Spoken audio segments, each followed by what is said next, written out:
मनीषा कपड़ों के शोरूम में नौकरी करती थी। पति विनोद भी ऑटो रिक्शा चलाता था, पर पिछले महीने ही एक एक्सीडेंट में उसके पैर की हड्डी में काफी बड़ा फ्रैक्चर हो गया, जिस कारण वो पूरी तरह से बेड रेस्ट पर था। मनीषा के ऊपर ही घर की सारी जिम्मेदारी आ गई थी। मनीषा रोजाना सुबह नौकरी पर जाने से पहले घर का सारा काम निपटाती, अपनी सास और विनोद का खाना बनाकर विनोद को दवाई देकर फिर घर से निकलती। इसी कारण कई बार मनीषा को शोरूम पहुंचने में देर हो जाती थी, जिस कारण उसके साथ में काम करने वाली एक और लड़की सुमन, जो उससे जलती थी, वो शोरूम के मालिक को भड़काती रहती थी। क्या बात है सुमन, मनीषा दिखाई नहीं दे रही? सर जी, वो तो रोजाना ही देर से आती है, जब देखो बहाने ढूंढती रहती है। कभी उसका ऑटो रिक्शा खराब हो जाता है, कभी कहती है मेरे पति की तबीयत बिगड़ गई, कभी कहती है ये हो गया वो हो गया, कुछ ना कुछ बहाने लगाती रहती है। वो देखिए आ गई है। नमस्ते सर जी। क्या बात है मनीषा, टाइम देख रही हो? घड़ी में कितना हुआ है? ये कोई टाइम है शोरूम में आने का? है 10 बजे का टाइम है और 10:15 हो रहे हैं। 15 मिनट देर से आई हो तुम। सर जी मैं 10 बजे तक आ जाती हूँ, बस आज ही लेट हुआ है। सुमन तो कह रही है कि तुम रोजाना ही देर से आती हो। इसका मतलब क्या सुमन झूठ बोल रही है? आज तो मैंने अपनी आंखों से देखा है। अच्छा बहाना बना लेती हो कमियों से बचने का। तुम्हें पता है त्योहार सिर पर है, ग्राहक सुबह सुबह आने शुरू हो जाते हैं। सुमन अकेले कितना संभालेगी? जाओ जाकर काउंटर पर खड़ी हो, और दोपहर का लंच आज तुम्हें सिर्फ 15 मिनट का ही मिलेगा, आधे घंटे का नहीं। मनीषा चुपचाप काउंटर पर जाकर खड़ी हो जाती है और ग्राहकों को कपड़े दिखाने लगती है। सुमन मन ही मन हंस रही थी, क्योंकि मनीषा की डांट पड़ने पर वो बहुत खुश थी। मनीषा सुबह से भूखी थी, क्योंकि घर के कामों में उसे अपने लिए कुछ खाने का समय ही नहीं मिला। वो बेचारी पूरा दिन खड़े होकर काउंटर पर ग्राहकों को देखती रही, और सुमन बार बार बहाने से स्टोर रूम में जाती और कुछ न कुछ खा पीकर फोन पर लग जाती। मनीषा ने पूरा दिन कुछ भी नहीं खाया था, और शाम को भी जब वो घर पहुंची तो घर के कामों में लग गई। उसकी सास कोई भी काम करके राजी नहीं थी, बस सारा दिन बैठी रहती थी। विनोद की देखभाल करने से लेकर शाम का खाना बनाना, बस इसी में मनीषा की जिंदगी सिमट कर रह गई थी। क्या बात है बहू, आज रात की रोटी देने में बहुत देर लगा दी। ला रही हूँ माँ जी, बस दाल को तड़का लगा रही हूँ। तुम्हें पता है मुझे रात की दवाई लेनी होती है। अब तुम इतनी देर से खाना दोगी तो मैं दवाई कब लूंगी? कुछ तो सोचा करो बहू। मनीषा जरा पानी तो देना। जी अभी लाई। ऐसे ही घर और बाहर के कामों में मनीषा की जिंदगी गुजर रही थी, पर एक भयानक मुसीबत मनीषा के सिर पर मंडराने वाली थी, जिससे वो बिल्कुल बेखबर थी। मनीषा अगले दिन शोरूम में पहुंची तो मालिक गुस्से में आग बबूला बैठा था। मनीषा एक बात बताओ, कल हमारे यहाँ शहर के मशहूर रईस देवीलाल की बेटी पूर्णिमा लहंगा खरीदने आई थी। उसने 2 लाख रुपए का लहंगा खरीदा था। उस लहंगे को मैंने तुम्हें कल यही बोला था कि वो फिनिशिंग पर जाएगा, उसे संभाल कर रख देना। हमारे शोरूम में उस लहंगे का एक ही पीस था जो पूर्णिमा जी को पसंद आया था। तुम्हें पता भी है वो लहंगा एक जगह से बुरी तरह फट गया है। सीसीटीवी कैमरे में सबसे आखिर में तुम ही लहंगे को संभालती हुई नजर आ रही हो। शराफत से बता दो कि वो लहंगा फटा कैसे, क्योंकि सबसे आखिर में तुम ही शोरूम से बाहर निकली थी। नहीं सर जी, मैंने लहंगा नहीं फाड़ा, मेरा विश्वास कीजिए। मुझे कुछ नहीं सुनना। मैं तुम्हें शाम 6 बजे तक का समय देता हूँ। या तो तुम ये लहंगा कैसे भी ठीक करके दोगी, या फिर पूरे 2 लाख रुपए तुम मुझे दोगी। मेरा तो नुकसान हो गया ना। अब जाओ यहाँ से और इसे ठीक करके ही लाना, नहीं तो पैसे लेकर आना, वरना कल सुबह पुलिस तुम्हारे घर पहुंचेगी। मनीषा रोती बिलखती रही, पर शोरूम का मालिक उस पर बिल्कुल भी दया नहीं कर रहा था। मनीषा रोती हुई घर लौट रही थी, तभी उसकी नजर सड़क पर एक बूढ़ी औरत पर पड़ती है, जो सड़क पार कर रही थी और गाड़ी उसके सामने आने ही वाली थी। मनीषा झट से उस बूढ़ी औरत को गाड़ी के आगे आने से बचा लेती है। अम्मा संभाल कर, अभी गाड़ी से आपको चोट लग जाती। शुक्रिया बेटी, जीती रहो। क्या करूं, आंखों से दिखाई नहीं देता, इसलिए सड़क पर गाड़ी निकलने की भनक ही नहीं पड़ती। अम्मा आपके हाथ से ये पोटली गिर गई थी, ये लीजिए। बेटी तुम जानती हो इस पोटली में एक रेशमी कपड़ा है, जिससे हम अपनी पसंद की कोई भी जादुई पोशाक बना सकते हैं।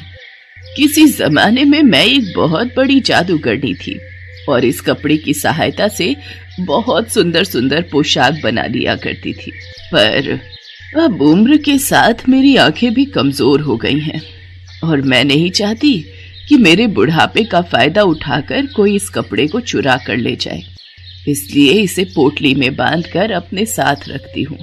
पर मुझे लगता है अब मैं ज्यादा दिन तक इस दुनिया में नहीं रहूंगी और मेरा इस दुनिया में कोई भी नहीं है, इसलिए ये रेशम का कपड़ा मैं तुम्हें देती हूँ। इसकी सहायता से तुम कोई भी पोशाक बनाकर बेच सकती हो और अपना खुद का व्यापार कर सकती हो। अम्मा, आज तो आप सचमुच मेरे लिए भगवान का कोई रूप बनकर आई हो। आपने ये कपड़ा देकर मेरी बहुत बड़ी परेशानी को दूर कर दिया। आप मेरे ही साथ क्यों नहीं चलती हो? मैं आपको अपने पास रखना चाहती हूँ।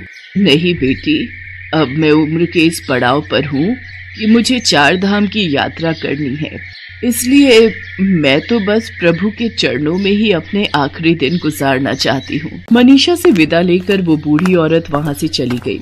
मनीषा भी उस रेशमी कपड़े को लेकर घर आ गई। वो थोड़ी घबराई हुई थी। उसने चुपचाप अपने कमरे में उस कपड़े को बिछाया और बोली, ऐ जादुई रेशम के कपड़े, मैं जैसा लहंगा चाहती हूँ क्या वो मेरे सामने आ सकता है? देखते ही देखते मनीषा के सामने हूबहू वैसा ही लहंगा आ जाता है जैसा शोरूम से गायब हुआ था। मनीषा खुशी के मारे उछल पड़ती है।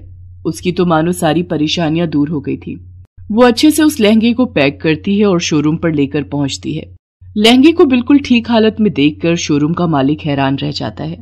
अब उसके आगे प्रश्न करने का कोई मतलब ही नहीं बनता था। सर जी, मैं आपके शोरूम की नौकरी छोड़ रही हूँ। जहाँ पर विश्वास न हो ऐसी जगह पर काम करने का कोई फायदा नहीं है, मुझे माफ कीजिएगा। मनीषा नौकरी छोड़कर घर आ जाती है। मनीषा ने रेशम के कपड़े की सहायता से सुंदर सुंदर जादुई लहंगे बनाकर शहर की बड़ी दुकानों पर बेचने शुरू कर दिए। लहंगे देखने में बहुत सुंदर थे, इसलिए वो ग्राहकों को बहुत पसंद आने लगे। अब तो शहर में ही क्या, आसपास के बड़े शहरों में भी मनीषा के लहंगे बिकने लगे। ये देखकर उसकी सास और पति बहुत खुश थे। मनीषा ने उन्हें उस रेशम के कपड़े के बारे में सच्चाई बता दी थी। जिस शोरूम पर मनीषा नौकरी करती थी, उसके मालिक को सच्चाई का पता चल गया था कि सुमन ही असली गुनहगार है। उसने ही लहंगा जानबूझकर फाड़ा था, इसलिए मालिक ने उसे नौकरी से निकाल दिया और मनीषा से माफी भी मांगी। मनीषा ने उसे माफ तो कर दिया, पर उसे अपने लहंगे नहीं बेचे, जिससे वो लज्जित होकर वापस चला गया।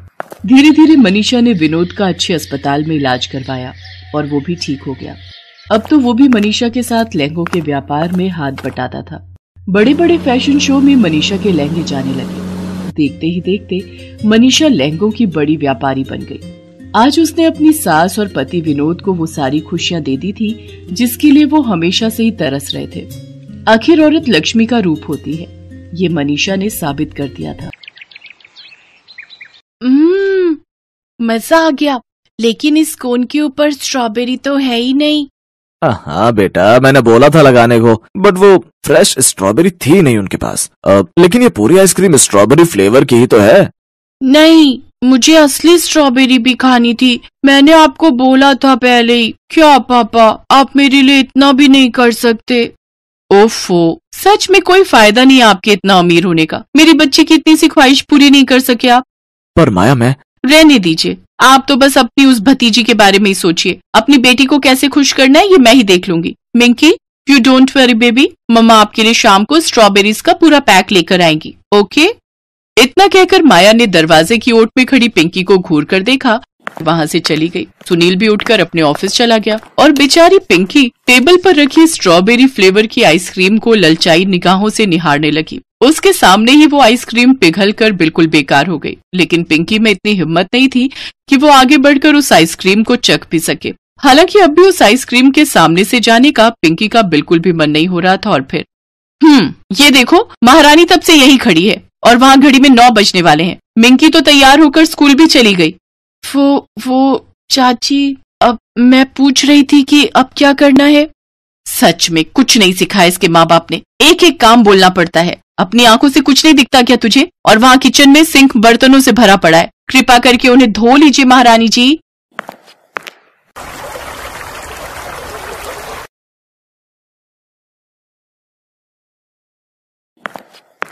अब क्या सारा दिन ऐसे ही लार टपकाती रहेगी? ऐसा कर, ये पिघली हुई आइसक्रीम जाकर बाहर कटोरे में डाल दे। अभी थोड़ी देर में कोई बिल्ली आएगी तो पी लेगी। कम से कम किसी के मुंह तो लगे इतनी महंगी आइसक्रीम। ये कहकर माया मुस्कुराई और वहां से चली गई। दरअसल माया अच्छे से जानती थी कि उसकी बेटी मिंकी की तरह ही पिंकी को भी स्ट्रॉबेरीज कितनी ज्यादा पसंद है, लेकिन उसे तो पिंकी को तरसाने और परेशान करने में ही मजा आता था।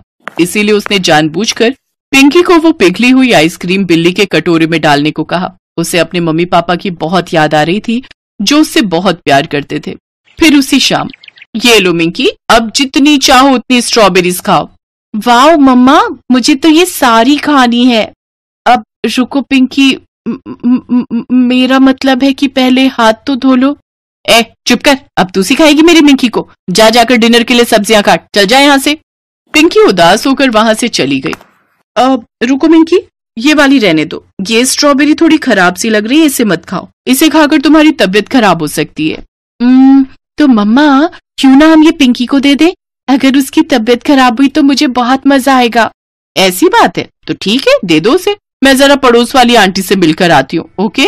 माया के जाने के बाद मिंकी ने वो खराब स्ट्रॉबेरी उठाई और उसे पिंकी के पास ले जाकर बोली, पिंकी ये लो, मम्मा ने बोला है कि तुम खा लेना इसे। पहले तो पिंकी को अपने कानों पर विश्वास नहीं हुआ, लेकिन जब उसने प्लेट पर रखी स्ट्रॉबेरी को देखा तो उसे पूरी बात समझ में आ गई। लेकिन फिर भी उसके भोले मन ने सोचा, चलो कोई बात नहीं, थोड़ी खराब ही सही, लेकिन मुझे खाने के लिए स्ट्रॉबेरी तो मिली।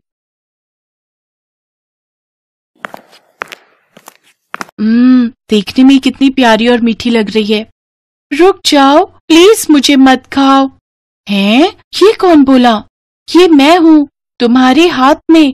क्या तुम? हाँ मैं एक जादुई स्ट्रॉबेरी हूँ। मैं तुम्हारी कोई भी 3 इच्छाएं पूरी कर सकती हूँ, जो तुम चाहो। क्या सच में? लेकिन तुम तो जादुई हो, पर अब बूढ़ी हो गई हूँ, कुछ ही दिनों में पूरी तरह गलकर खत्म हो जाऊंगी। अगर ऐसी हालत में तुम मुझे खाओगी तो बीमार पड़ सकती हो। मैं जानती हूँ कि तुम्हारे साथ यहाँ कितना गलत हो रहा है, इसीलिए मैं तुम्हारी मदद करना चाहती हूँ। तुम अपनी कोई भी 3 इच्छाएं कहो, मैं उन्हें पूरा करूंगी। अगर ऐसी बात है तो सबसे पहले तो तुम मुझे एक ऐसी आइसक्रीम दो जो कभी ना पिघले और कभी खत्म ना हो, और हाँ, वो स्ट्रॉबेरी फ्लेवर की होनी चाहिए। और तुरंत एक जादुई आइसक्रीम पिंकी के हाथों में आ गई, जिसे पिंकी जितना खा रही थी वो उतनी ही बढ़ती जा रही थी और पिघल भी नहीं रही थी। फिर क्या था, पिंकी ने जी भरकर वो आइसक्रीम खाई और जब उसका मन भर गया तब अब बस मेरा पेट भर गया, बाद में खाऊंगी अब। और तुम्हारी दूसरी इच्छा? मुझे पता है तुम मेरे मम्मी पापा को तो वापस नहीं ला पाओगी, लेकिन क्या तुम मुझे यहाँ से बहुत दूर एक छोटा सा घर दे सकती हो जहाँ मैं खुश रह सकूं? ठीक है, जैसा तुम चाहो, लेकिन तुम उस घर में अकेली खुश कैसे रहोगी? मैं वहाँ अकेली नहीं रहूंगी, तुम वो सब छोड़ो और मुझे वो घर दे दो जल्दी। अगले ही पल पिंकी और जादुई स्ट्रॉबेरी एक छोटे से लेकिन बड़े ही प्यारे घर के सामने खड़े थे, जो अब से पिंकी का था। अरे वाह, थैंक यू सो मच दोस्त। और अब तुम्हारी तीसरी और आखिरी इच्छा की बारी, बोलो क्या चाहिए तुम्हें? मैं तुम्हें चाहती हूँ दोस्त, मैं तुम्हें यहीं अपने घर के बाहर जमीन में दबा दूंगी। मैं चाहती हूँ कि तुम फिर से उगो, तुम्हारा भी परिवार हो और तुम हमेशा मेरे साथ रहो, मेरी दोस्त बनकर। यही मेरी इच्छा है। फिर ठीक वैसा ही हुआ जैसा पिंकी चाहती थी। उसने जादुई स्ट्रॉबेरी को जमीन में बो दिया। कुछ ही दिनों में एक छोटा सा पौधा वहां पर उग गया, जिसका पिंकी ने बहुत अच्छे से ख्याल रखा। और कुछ ही दिनों के अंदर उस पौधे पर बहुत से छोटे छोटे दोस्त उगाए, जो पिंकी की खुशी के लिए काफी थे।